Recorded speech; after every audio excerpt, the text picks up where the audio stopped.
Valérie, Madame Delacour voulait intervenir parce que je pense que c'était...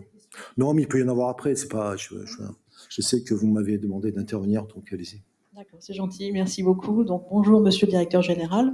La situation de crise politique dans laquelle notre pays se trouve aujourd'hui provoque beaucoup d'anxiété chez nos collègues, que ce soit sur les plans économiques ou diplomatiques. D'ailleurs, il y a eu quelques questions relatives à ce contexte. La reconduction du budget français sur le début de l'année 2025 par une loi spéciale ne manque pas de renforcer les incertitudes dans le quotidien de nos collègues qui n'ont, à ce stade, pas de visibilité sur les niveaux de fiscalité, d'aide sociale, d'évolution des prix, de pouvoir d'achat pour 2025. C'est dans ce contexte d'incertitude majeure que se déroulent actuellement les négociations salariales de fin d'année pour l'US Crédit Agricole SA. Lors de notre intervention du 2 juillet dernier dans ce même amphithéâtre, nous avions évoqué que nos collègues attendaient, dans chacune des entités du groupe, des mesures d'augmentation générale dans un contexte d'inflation ralentie, mais qui se poursuit.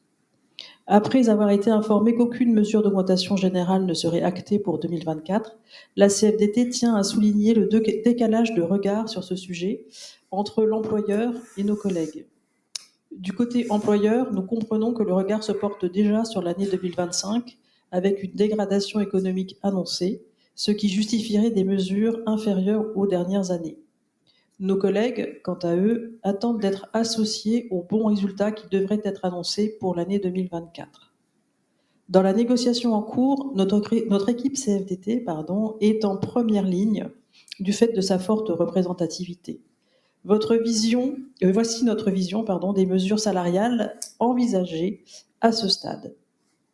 L'enveloppe de 2,2% de la masse salariale dédiée aux augmentations individuelles est en retrait de 0,6%, mais reste à un très bon niveau.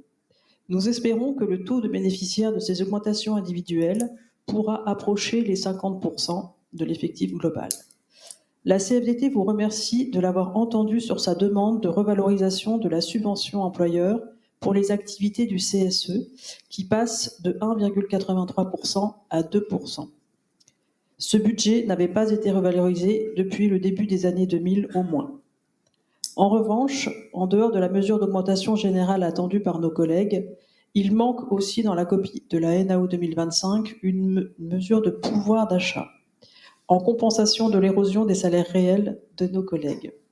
La CFDT espère que cette mesure sera discutée fin février 2025 dans le cadre du nouvel accord de partage de la valeur signé en juillet 2024. Ce nouvel accord permet de mettre en place une prime de partage de la valeur qui peut être soit perçue immédiatement, soit versée sur les comptes de l'épargne salariale. Merci pour votre écoute et pour les décisions que vous pourrez encore impulser en début d'année 2025. Nous vous souhaitons, ainsi qu'à toute l'équipe de la Direction Générale et à tous nos collègues, de très bonnes fêtes de fin d'année. Merci beaucoup, Madame Delacour. Vous avez eu l'amabilité de me faire passer votre question préalablement. En tout cas, donc ça me permet de ne pas être pris, à l'improviste. Bon, tout ce que vous dites et à chaque fois doit être pris en compte. Ce que je voudrais partager avec vous, c'est que il est vrai qu'on efface encore des incertitudes macroéconomiques. On a plutôt le sentiment et les prévisions qui sont celles en cours aujourd'hui, c'est que l'inflation aurait été maîtrisée au sens de ce que nous connaissions dans le passé, un retour en dessous de 2% dès 2024, y compris pour 2025, et donc, mais avec une marge, d'incertitude qui est liée à tout ce que je disais préalablement. Et donc, les réponses que nous apportons aujourd'hui sont dans ce cadre-là. Évidemment, nous nous réservons de corriger dans un sens comme dans un autre toute possibilité ou toute proposition en fonction d'événements qu'on a du mal à prévoir à l'instant. Mais si on est dans ce cadre-là, on répond, de façon assez importante que nous prévisions trois choses. Et la première, c'est que nous devons redonner de l'espace à la reconnaissance de la performance individuelle et de la promotion, et donc de l'acquisition de compétences, qui est au fond cette enveloppe individuelle en tant que telle. Nous avons toujours besoin, hélas, de compléments d'enveloppe sur les rattrapages d'inéquité, en tout cas inéquité macroéconomique, notamment dans la comparaison homme-femme, qui n'est pas la seule situation, mais sur laquelle on a besoin, selon les entreprises du groupe, d'avoir des enveloppes encore spécifiquement dédiées à du rattrapage là-dessus. Et sur la performance du groupe et de l'entreprise, on souligne que toutes les reconnaissances collectives par les formules d'intéressement ou de RSP correspondent à cette idée-là. Et je rappelle que, sauf si le ciel nous tombe sur la tête, nous allons présenter à fin 2024 les objectifs de résultats qu'on s'était fixés pour fin 2025. Et donc, d'une certaine façon, nous intégrons dans le raisonnement, je ne dis pas que voilà, c'est un argument absolu, le fait que nous devrions avoir en reconnaissance collective quelque chose qui, normalement, on était dans nos prévisions atteignables que fin 2025 et qui devrait l'être fin 2024.